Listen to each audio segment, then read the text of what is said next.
मुख्यमंत्री धामी ने चयनित अभ्यर्थियों को बांटे नियुक्ति पत्र। खेल परिवहन उद्यान में चयनित अभ्यर्थियों को मिलेगा नियुक्ति पत्र। सीएम धामी की अध्यक्षता में कैबिनेट की बैठक। लोकसभा चुनाव से पहले कई महत्वपूर्ण प्रस्तावों पर मोहर। कर्मचारियों के डीए बढ़ोतरी, सर्विस सेक्टर पॉलिसी, चारधाम यात्रा तैयारी पर भी चर्चा। कांग्रेस प्रदेश अध्यक्ष करण माहारा ने की प्रेस वार्ता। बीजेपी सरकार पर जमकर साधा निशाना। 2024 में कांग्रेस गठबंधन की सरकार बनने का किया दावा। मोदी की गारंटी, लोकसभा चुनाव में वोट बटोरने का प्लान बी। उत्तराखंड में रणनीति के तहत जनता से जुड़ेगी बीजेपी। चार धाम के लिए पंजीकरण होगा अनिवार्य। ऑनलाइन, ऑफलाइन और कॉल के जरिए जल्द कर सकेंगे रजिस्ट्रेशन। और उत्तराखंड में बादलों का डेरा, चोटियों पर बर्फबारी के आसार। बढ़ सकती है ठंड। आगामी 13 और 14 फरवरी को चोटियों पर भारी हिमपात। आप देख रहे हैं के न्यूज, खबरों का सार।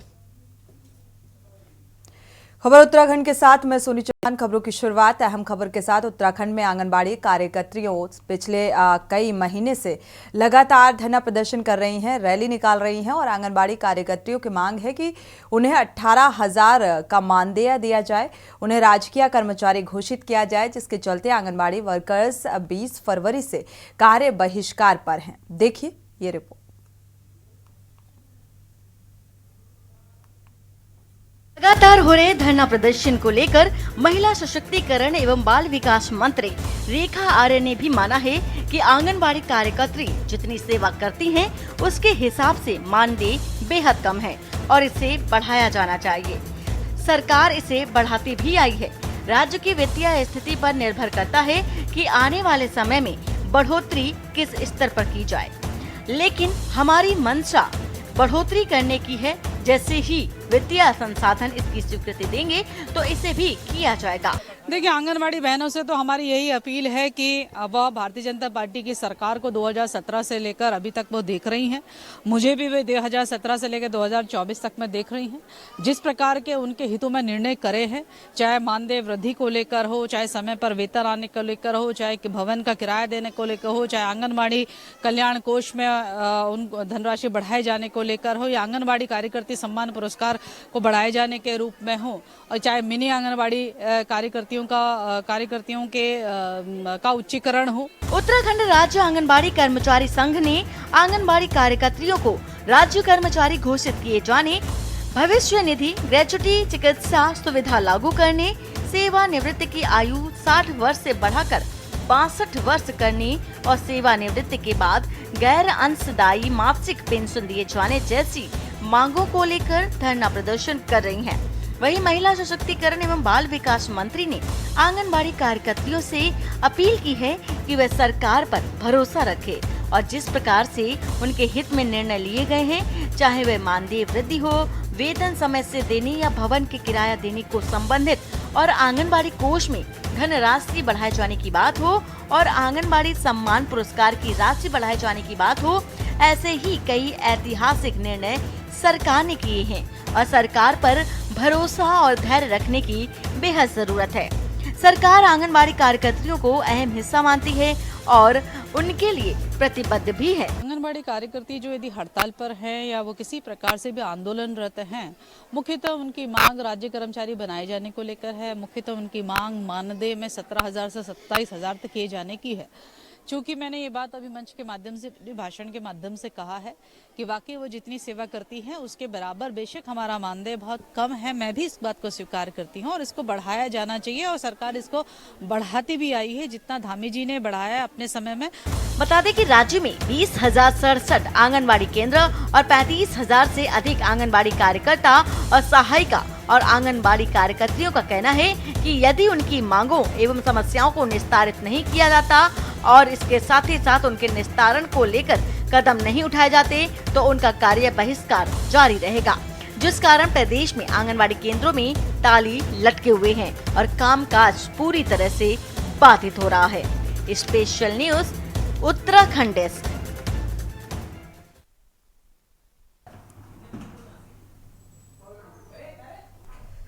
वक्त एक छोटे से ब्रेक का, लौटेंगे।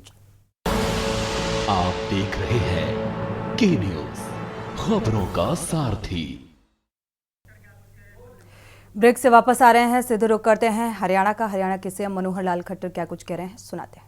करंट इस नाम से देश भर के लोगों में अपना एक भरोसा ये जताया कि देश की जनता जिस प्रकार की इनकी जरूरत होंगी आप पूरा करेंगे। मैं हरियाणा की जनता से की ओर से आपको यह आभास, आपको ये एक प्रकार से मैं भी भरोसा दिलाता हूं कि आने वाले चुनाव में हम अपनी हरियाणा की भूमिका, जैसे पहले 10 में से 10 सीटों का परिणाम हमने दिया था, इस बार भी 10 की 10 सीटें जीत करके और हम आपकी झोली में डालेंगे और बड़े मार्जिन से, पहले से अधिक मार्जिन से हम आपको एक परिणाम ला करके देंगे। आपका आशीर्वाद, आपका प्यार, आपका प्रेम इसी प्रकार से आप हमारे ऊपर बनाए रखें, यही निवेदन करते हुए आपका पुनः हरियाणा की धरती पर आप मैं अभिनंदन करता हूं, स्वागत करता हूं, आभार प्रकट करता हूं। बहुत बहुत धन्यवाद।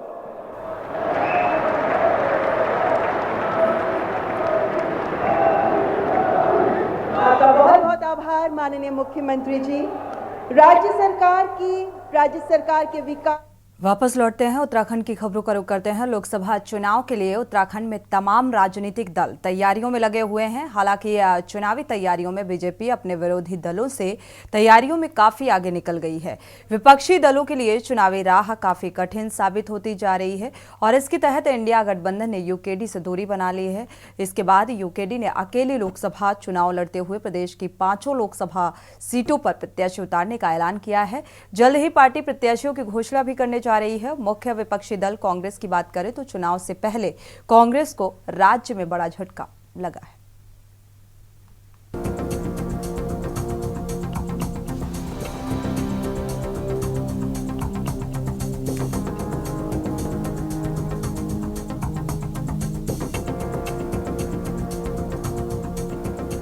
देवभूमि उत्तराखंड के चुनावी दंगल को जीतने के लिए तमाम राजनीतिक दलों की तैयारियां चल रही हैं। बीजेपी जहां ताबड़तोड़ रैलियां करने के साथ ही बैठकों में चुनावी गुड़ा भाग में लगी हुई है, तो वहीं दूसरी ओर विपक्षी दलों की राहें दिन प्रतिदिन कठिन होती जा रही हैं। दरअसल पिछले लोकसभा चुनाव में गढ़वाल सीट से कांग्रेस प्रत्याशी रहे मनीष खंडूडी ने पार्टी की प्राथमिक सदस्यता से त्यागपत्र देकर भाजपा का दामन थाम लिया है। मनीष खंडूडी उत्तराखंड के पूर्व मुख्यमंत्री भुवन चंद्र खंडूडी के बेटे हैं और कांग्रेस की तरफ से पौड़ी लोकसभा सीट से प्रबल दावेदार भी थे। लेकिन चुनाव की दहलीज पर पहुंचते ही मनीष खंडूडी ने कांग्रेस से अपना रिश्ता तोड़कर कांग्रेस के पूरे समीकरण को बिगाड़ दिया है। मनीष खंडूडी की जगह पार्टी अब किसे प्रत्याशी घोषित करेगी, इस पर अभी मंथन चल रहा है। केवल मनीष खंडूडी जी नहीं, देश भर में कांग्रेस के कई दिग्गज नेता, बड़े बड़े नेता कांग्रेस पार्टी छोड़ रहे हैं और उनको लगता है कि कांग्रेस में रह कर के उनका भविष्य सुरक्षित नहीं है। और दूसरा है कि वो जनता की सेवा जो करना चाहते हैं वो कांग्रेस के माध्यम से रह करके वो नहीं कर सकते हैं। आपको बता दें कि कन्याकुमारी से कश्मीर तक कांग्रेस नेता राहुल गांधी की भारत जोड़ो यात्रा में बतौर भारत यात्री शामिल रहे मनीष खंडूडी की कांग्रेस पथ वाली यात्रा 5 साल में ही थम गई। वहीं मनीष खंडूडी ने कांग्रेस से अपना रिश्ता तोड़कर कांग्रेस के पूरे समीकरण को बिगाड़ दिया है। वहीं खबर आ रही है कि लोकसभा चुनाव के लिए कांग्रेस प्रत्याशियों के पैनल में विधायकों के नाम भी शामिल कर सकती है। प्रदेश के बड़े नेताओं के तैयार न होने की स्थिति में विधायकों को मैदान में उतारा जा सकता है। बताया जा रहा है कि कांग्रेस अल्मोड़ा पिथौरागढ़ लोकसभा सीट से यशपाल आर्य, टिहरी से प्रीतम सिंह और विक्रम सिंह नेगी, नैनीताल उधम सिंह नगर से भुवन कपाड़ी और पौड़ी सीट से राजेंद्र भंडारी के नाम को भी पैनल में शामिल कर सकती है। वहीं दूसरी तरफ इंडिया गठबंधन ने यूकेडी से दूरी बना ली है, जिसके बाद यूकेडी ने अकेले लोकसभा चुनाव लड़ते हुए प्रदेश की 5 लोकसभा सीटों पर प्रत्याशी उतारने का ऐलान किया है। ऐसे समय में जबकि पूरे गढ़वाल लोकसभा क्षेत्र के कार्यकर्ता और हम सब लोग मनीष खंडूडी जी को बड़ी उम्मीद की नज़रों के साथ देख रहे थे, उनका अचानक इस तरह पार्टी को अलविदा कहना मैं समझता हूं कि कहीं भी न्यायोचित नहीं है। जब पार्टी ठीक स्थिति में थी, पार्टी ने उन्हें सिर आंखों पर बिठाया। 2019 का वो मंजर मुझे याद है, उन्हें भी याद होगा कि जब राहुल जी ने मुझे बुलाकर ये कहा था कि गोदयाल जी हम आपका ध्यान रखेंगे, लेकिन अभी खनूरी जी को, मनीष खनूरी जी को हम टिकट देना चाहते हैं। निश्चित तौर पे है, ये तो होगा ही होगा। जब मेरे दल में, मेरे घर में कलेश रहेगा, कलह रहेगा, तो मैं कहाँ से दावेदारी ठोकूंगा। अब हरिद्वार सीट हॉट सीट है, अभी वहाँ तक न किसी ने भी, न भारतीय जनता पार्टी ने, न उन्होंने, 2 गढ़वाल और हरिद्वार 2 सीटें ऐसी हैं जहाँ पे किसी ने भी अपने प्रत्याशी को घोषित नहीं किया है। किस हिसाब से हमको पीछे मान रहे हैं? बूथ कमेटियाँ हमारी तैयार हैं, जिन्हें चुनाव लड़ाना है कार्यकर्ता हमारा बूथ में तैयार है। ब्लॉक कांग्रेस कमेटी का गठन हो गया। मंडलम कांग्रेस में हमारे मंडलम जो हमारे 1070 मंडल हैं उनकी हमारी तैयारी कर दी। प्रदेश कांग्रेस कमेटी पूरी वर्किंग में है और हमारी 4-5 हमने लोकसभा के कोऑर्डिनेटर वरिष्ठ नेताओं को बनाया है, वो क्षेत्र में काम कर रहे हैं। कांग्रेस पार्टी पूरी तरह तैयार है। देखिए, टिकट जब तक चुनाव की घोषणा नहीं हो जाती, अभी तो चुनाव आयोग का कार्यक्रम ही नहीं आया। कुल मिलाकर लोकसभा चुनाव के लिए समय बेहद कम है। यही वजह है कि तमाम राजनीतिक दल चुनावी दंगल को जीतने की तैयारियों में लगे हुए हैं। हालांकि इन तैयारियों के बीच विपक्षी दलों की राहें लगातार कठिन होती जा रही है। ऐसे में सवाल ये है कि बिन तैयारी विपक्षी एकजुटता कैसे भाजपा की जीत के रथ को रोक पाने में कामयाब होगी। Uttarakhand desk report. तो विपक्ष के दावेदारी को लेकर लगातार इतनी लेट लतीफी को लेकर सवाल खड़े हो रहे हैं। बढ़ते आगे, खबर लक्सर से है, जहां कांग्रेस प्रदेश अध्यक्ष करण माहारा ने लक्सर में निजी कार्यक्रम में शिरकत करने के बाद पत्रकारों से मुखातिब हुए और क्षेत्रवाद, हिंदू मुस्लिम के नाम पर राजनीति करने वाली बीजेपी का चेहरा बेनकाब हो चुका है। इस बात का जिक्र इस बार लोकसभा चुनाव में देश का आमजन जाग चुका है और साफ तौर पर कहा कि जितना कर्ज 70 सालों में तमाम सरकारों ने लिया, उससे ज्यादा 10 साल में बीजेपी सरकार ने कर्ज ले लिया, सरकारी संस्थानों को गिरवे रख दिया। अब बीजेपी का फरेब और छलकपट चलने वाला नहीं है। उन्होंने कहा कि 2024 में कांग्रेस गठबंधन की सरकार बनेगी और देश खुशहाली की ओर, तरक्की की तरफ बढ़ेगा।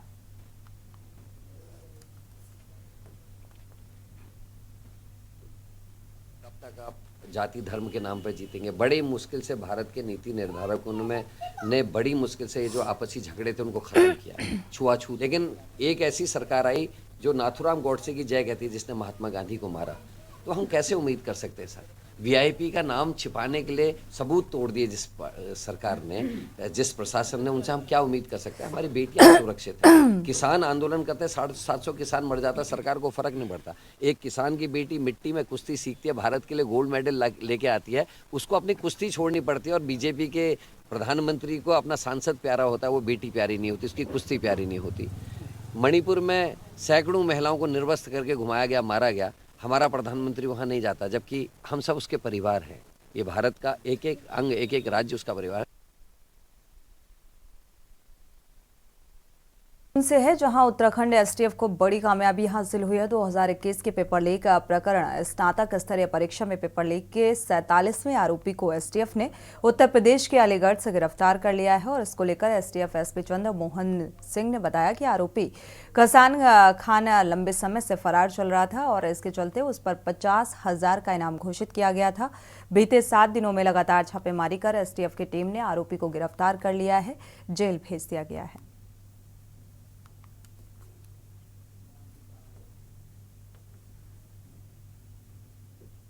3 लोग फंसते हैं उसमें और फिर ये लगातार चलता है। आज एसटीएफ को बड़ी सफलता मिली है। एक 50,000 का इनामी अपराधी कासान, जो कि यूके SSSC स्नातक स्तरीय परीक्षा में पेपर लीक मामले में इनामी था और ये यूपी का रहने वाला है। तो आज एसटीएफ की टीम के द्वारा इसकी गिरफ्तारी की गई है।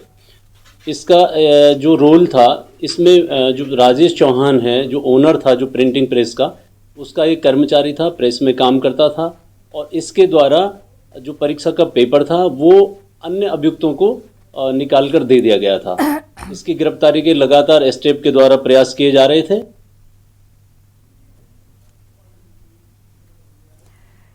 खबर हल्द्वानी से, जहां रामपुर रोड स्थित रेस्टोरेंट में ASIIT कुमाऊं कॉलेज ने प्रेस वार्ता का आयोजन किया, जिसमें संस्थान के कार्यकारी निदेशक डॉक्टर तरुण सक्सेना, प्रबंध निदेशक डॉक्टर BS बिष्ट, SAIC देवभूमि फाउंडेशन के CEO और डॉक्टर कमल रावत और मीडिया हेड अजय चौधरी ने बताया कि 11 मार्च से 12 मार्च तक 2 दिवसीय अंतर्राष्ट्रीय कॉन्फ्रेंस का आयोजन किया जाएगा, जिसका विषय सतत विकास के लिए विज्ञान और प्रौद्योगिकी रहेगा। और डॉक्टर तरुण सक्सेना बताया कि कॉन्फ्रेंस का आयोजन यूकॉस और यूसर्क के तत्वाधान में किया जा रहा है और कुमाऊं यूनिवर्सिटी, नैनीताल मुक्त विश्वविद्यालय हल्द्वानी और स्वामी श्रद्धानंद कॉलेज दिल्ली, उच्च शिक्षा विभाग उत्तराखंड, SAIC देवभूमि फाउंडेशन भी सहयोगी है। कॉन्फ्रेंस के विभिन्न 8 विषयों पर लगातार 250 से अधिक शोधार्थी अपनी शोध को पेश करेंगे। And health agriculture sciences for sustainable development of Uttarakhand.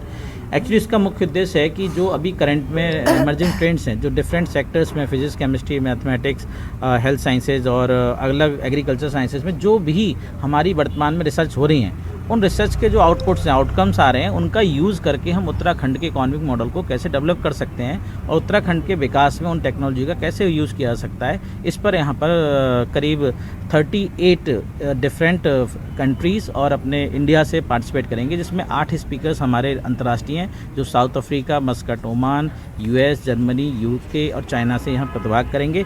इसके अलावा आपके भारत से लगभग एम्स ऋषिकेश से हैं, दिल्ली यूनिवर्सिटी ऑफ दिल्ली से हैं और बाकी चेन्नई से हैं और हैदराबाद से, अलग अलग प्रदेशों से एक्सपर्ट्स यहाँ आने वाले हैं। और ये 2 दिन की जो कॉन्फ्रेंस हमारी emerging trends in stem and health and agriculture sciences में जो हमारी हो रही है, और इससे हम ये चाह रहे हैं कि इसके माध्यम से हम जो है एक सस्टेनेबल डेवलपमेंट ऑफ उत्तराखंड का एक मॉडल तैयार करें। क्योंकि कई लोग कई रिसर्च करते हैं, मतलब रिसर्चेस क्या होती हैं, वो कहीं अंदर लाइब्रेरी के अंदर रह जाती हैं। तो हम उसको बाहर करना चाह रहे हैं कि लोगों का जो प्रयत्न इस संदर्भ में हैं, उन प्रयत्नों को हम जो है एक जगह इकट्ठा करके उसे और उसको फिर यूज़फुल बना करके हम उसको जो है जनता तक पहुंचाना चाह रहे हैं, ताकि जनता उसमें आगे काम कर सके। क्योंकि वो ज्ञान केवल अपने लिए नहीं होना है, ज्ञान तो लोगों के फ़ायदे के लिए हम लोग कर रहे हैं। देखिए, कोई भी कॉन्फ्रेंस है, उसका ऑब्जेक्टिव होता है जो रिसर्च कम्युनिटी है उसके बीच में नेटवर्किंग बढ़ाना। जब डिफरेंट फील्ड के रिसर्चर आपस में आके मिलते हैं तो उनके बीच में कोलैबोरेशन होता है, जिससे कहीं ना कहीं रिसर्च को, इनोवेशन को बल मिलता है। देखिए, जो पूरा ओवरऑल प्रोग्राम है वो साइंस और टेक्नोलॉजी के प्रमोशन पे है। पहले साइंस आती है, फिर टेक्नोलॉजी आती है, उसके बाद रिसर्च आती है। अब हम उसके बाद कहते हैं कि इनोवेशन और एंटरप्रेन्योरशिप आता है। क्योंकि देखिए, गवर्नमेंट के पास इंडिया सबसे बड़ा जो चैलेंज फेस कर रहा है आज की डेट में, वो है जनसंख्या और नौकरी की। तो कहीं ना कहीं जो ये रिसर्च हो, जो टेक्नोलॉजी डेवलप हो रही है, जो रिसर्च हो रही है, वो कहीं ना कहीं इनोवेशन और एंटरप्रेन्योरशिप स्टार्टअप्स में कन्वर्ट होनी चाहिए।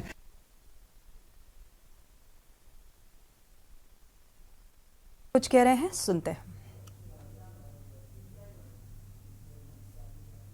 विकास परियोजनाएं हैं।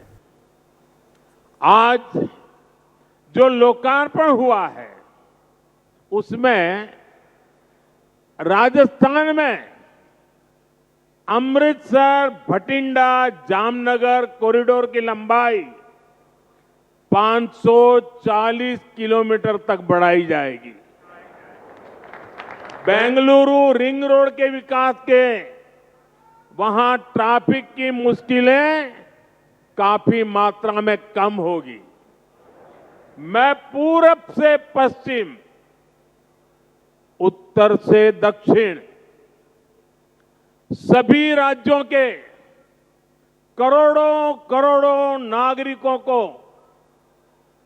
इतनी सारी विकास की योजनाओं के लिए अनेक अनेक बधाई देता हूं।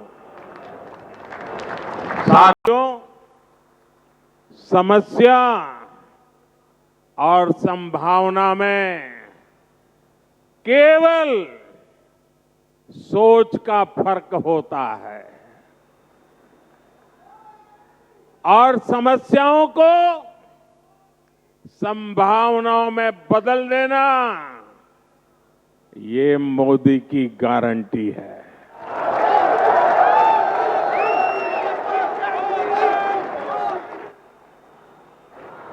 द्वारका एक्सप्रेसवे खुद इसका बहुत बड़ा उदाहरण है। आज यहां द्वारका एक्सप्रेसवे का निर्माण हुआ है। एक समय शाम ढलने के बाद लोग इधर आने से बचते थे। टैक्सी ड्राइवर भी मना कर देते थे कि इधर नहीं आना है। इस पूरे इलाके को असुरक्षित समझा जाता था, लेकिन आज कई बड़ी कंपनियां यहां आकर अपने प्रोजेक्ट्स लगा रहे हैं। ये इलाका एनसीआर के सबसे तेजी से विकसित हो रहे इलाकों में शामिल हो रहा है। ये एक्सप्रेसवे दिल्ली में इंदिरा गांधी अंतर्राष्ट्रीय हवाई अड्डे तक कनेक्टिविटी को बेहतर बनाएगा। इससे एनसीआर का इंटीग्रेशन बेहतर होगा। यहां इकोनॉमिक एक्टिविटीज को गति मिलेगी। और साथियों, द्वारका एक्सप्रेसवे जब दिल्ली मुंबई एक्सप्रेसवे से जुड़ेगा तो एक नए अध्याय की शुरुआत होगी। पूरे पश्चिमी भारत में ये कॉरिडोर इंडस्ट्री और एक्सपोर्ट को एक नई एनर्जी देने का काम करेगा। इस एक्सप्रेसवे के निर्माण में हरियाणा सरकार और विशेषकर मुख्यमंत्री मनोहर लाल जी को उनकी जो तत्परता रही है, मैं आज इसकी भी सराहना करूंगा। हरियाणा के विकास के लिए जिस तरह मनोहर लाल जी दिन रात काम करते रहे हैं, उसने राज्य में आधुनिक इंफ्रास्ट्रक्चर का एक बड़ा नेटवर्क तैयार कर दिया है। और मनोहर लाल जी और मैं बहुत पुराने साथी हैं। दरी पर सोने का जमाना था, तब भी साथ काम करते थे। और मनोहर लाल जी के पास एक मोटरसाइकिल रहती थी, तो वो मोटरसाइकिल चलाते थे, मैं पीछे बैठता था, रोहतक से निकलता था और गुरुग्राम आकर के रुकता था। ये हमारा लगातार हरियाणा का भ्रमण मोटरसाइकिल पे हुआ करता था। और मुझे याद है उस समय गुरुग्राम में मोटरसाइकिल पर आते थे, रास्ते छोटे थे, इतनी दिक्कत होती थी। आज मुझे खुशी हो रही है कि हम भी साथ हैं और आपका भविष्य भी साथ है।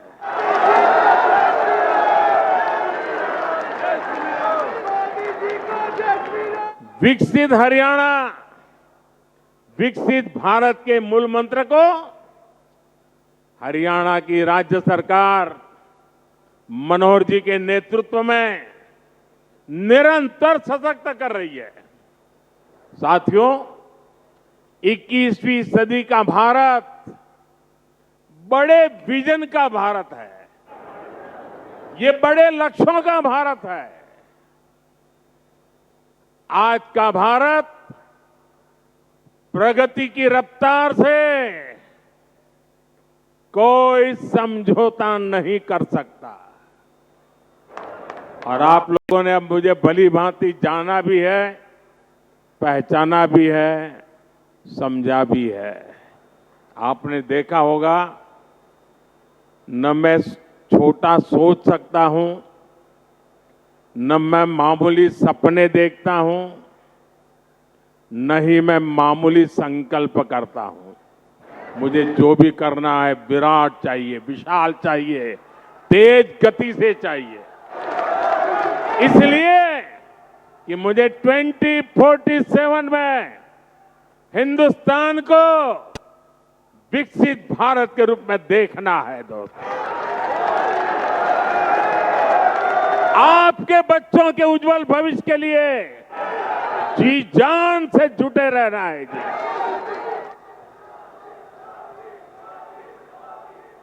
साथियों, इसी रफ्तार को बढ़ाने के लिए